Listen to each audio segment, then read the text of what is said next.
मोहब्बत की ज़रूरत पार्ट 2। रात के 3 बजे तक मुझे नींद नहीं आ रही थी और बालाखिर में मजबूर होके अपनी बहन के कमरे में गया ताकि मैं ऐस्ता से अपनी बड़ी बहन को उठा के से बात कर सकूं। मैं उस कमरे में आया तो हल्की सी रोशनी वाली लाइट चल रही थी। मेरी सारी बहनें सो रही थी। फिर मैंने अपनी बड़ी बहन को देखा तो वह कमरे में नहीं सो रही थी। मैं बड़ा हैरान हुआ कि मेरी बहन रात के उस वक्त कहाँ जा सकती है। मैं बहर सहन में आया। हमारा बाथरूम सहन में ही बना हुआ था।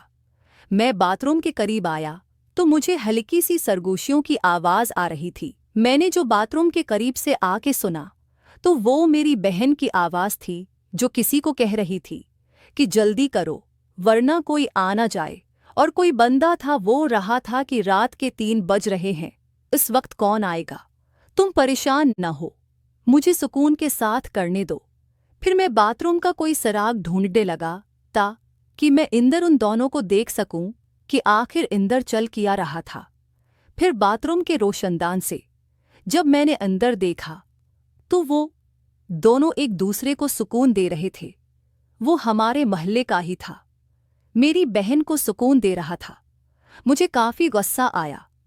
मैं परेशान हुआ कि क्या करूं, और फिर मेरे दिमाग में एक तरकीब आई। मैं वापस बाथरूम के मेन दरवाजे पे आया। मैंने हल्के से कहा कि कनीज, मुझे पता है तुम अंदर हो और तुम्हारे साथ कोई और भी है, और मुझे ये भी पता है कि तुम लोग अंदर क्या कर रहे हो। तुम दोनों की भलाई उसी में है कि ऐस्ता से दरवाज़ा खुलो, घर में कोई शोर सुन के जाग न जाए। और शोर मत करना। मेरी बड़ी बहन इंदर से आवाज़ आई, भाई आपको गलत फहमी हुई है, मैं वापस बाथरूम में हूँ, आप क्यों आए हैं, जाएं। मैंने कहा मुझे झूठ बोलने की ज़रूरत नहीं है, मैंने देख लिया है, ये तैमूरी है ना, वही आवारा लड़का, उसके साथ तुम रंग रंगियाँ मना रही हो।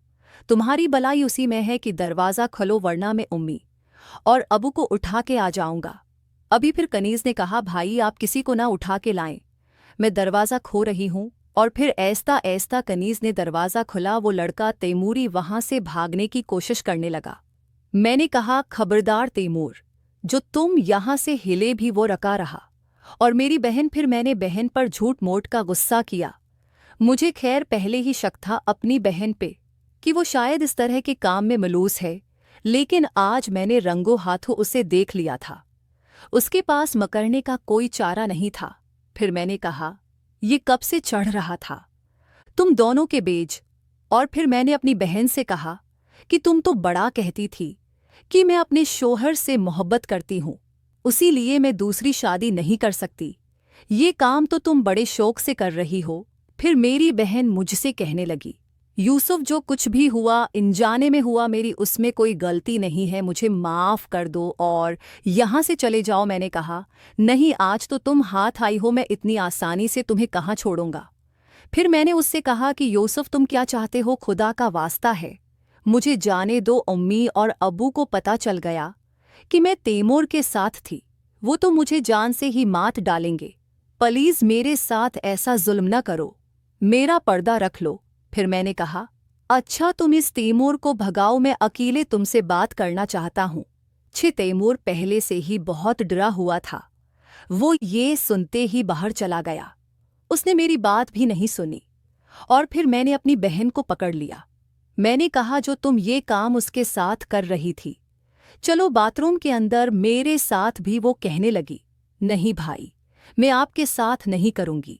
मैंने कहा, तुम्हें करना ही पड़ेगा, वरना मैं उम्मी और अबू को उठा के लाऊंगा। फिर मेरी बड़ी बहन उससे कहने लगी, यूसुफ शर्म करो, मैं तुम्हारी बड़ी बहन हूं, तुम उससे छोटे हो। मैंने कहा, कुछ नहीं होता। इस वक्त मेरा दिमाग बहुत खराब था, वैसे भी मुझे तुम्हारी ज़रूरत थी, मैं तुम्हें उठाने ही आया था। ये तो अच्छा हुआ मुझे तुम इस हालत में मिल गई, अब मैं नहीं जाऊंगा। खुद को बिना सकूनत दिलवाई। फिर मैंने उसे हाथ से पकड़ा और बाथरूम में ले आया। उसने कहा, अच्छा रखो रखो, मेरी बात सुनो पहले। फिर मैंने कहा, एक हाथ में पकड़ लूं, फिर मैं बताती हूँ। उसने कहा, पहले मेरी एक शर्त है, मैं बाद में तुम्हें पूरा पूरा सकूनत दूंगी। मैंने कहा, अच्छा बताओ, जल्दी बताओ। उसने कहा, अब भी नहीं, वो मैं कल बताऊंगी। मैंने कहा, नहीं कनीज, ऐसा जुल्म मत करो, रात नहीं गुजरेगी। उसने कहा, पक्का वादा है, कल तुम्हें जरूर सकूनत पहुंचाऊंगी। लेकिन पहले मेरी शर्त सुन लो। मैंने बहुत इसरार किया। मैंने उसके हाथों में भी दिया, मुझसे बर्दाश्त नहीं हुआ। लेकिन वो ना मानी और फिर मैं वापस आके अपने बिस्तर पर लेट गया। अब काफी देर तक मुझे नींद नहीं आई। मैं ऐसे ही जागता रहा और अपनी बड़ी बहन के बारे में सोचता रहा कि वो कब से तैमूर के साथ लगी हुई पता नहीं, और किस किस के साथ वो लगी हुई है। जिससे मैं डर रहा था वही काम मेरे घर में हो रहा है। मैं उसी चीज से डरता था कि मेरी बहनें या मेरी उम्मी बाहर किसी के कहने में न आ जाएं और ये काम न कर ले। आखिरकार वही हुआ। खैर, मेरी आंख लग गई। आज मेरी आंख सुबह 8 बजे खुली थी। मैं बाहर आया तो उम्मी नाश्ता बना चुकी थी। मुझे कहा, यूसुफ, आज उठने में तुमने बहुत देर कर दी है। मैंने कहा, हाँ उम्मी, बस आंख लग गई थी। उम्मी ने कहा, अच्छा जल्दी से नाश्ता कर लो और फिर दुकान पे जाओ। मेरी उम्मी भी मुझे बहुत खूबसूरत और हसीन लगती थी, लेकिन मैं यही सोचता था कि उनसे बात कैसे करूं। और फिर मैं उसी मौका की तलाश में था कि कब वो दिन आए कि मैं उम्मी के साथ। खैर, मैंने नाश्ता किया। नाश्ता करने के बाद मैं अपनी बहनों के कमरे में गया।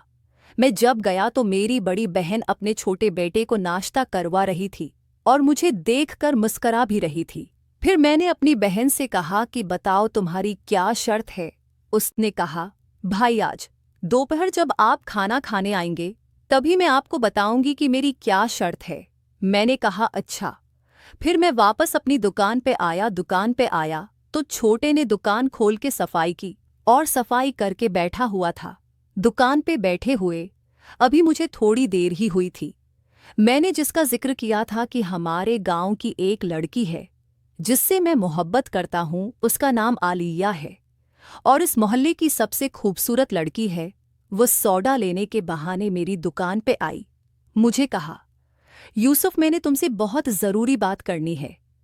तुम्हारे पास कोई फ़ोन है तो मुझे दे दो ताकि मैं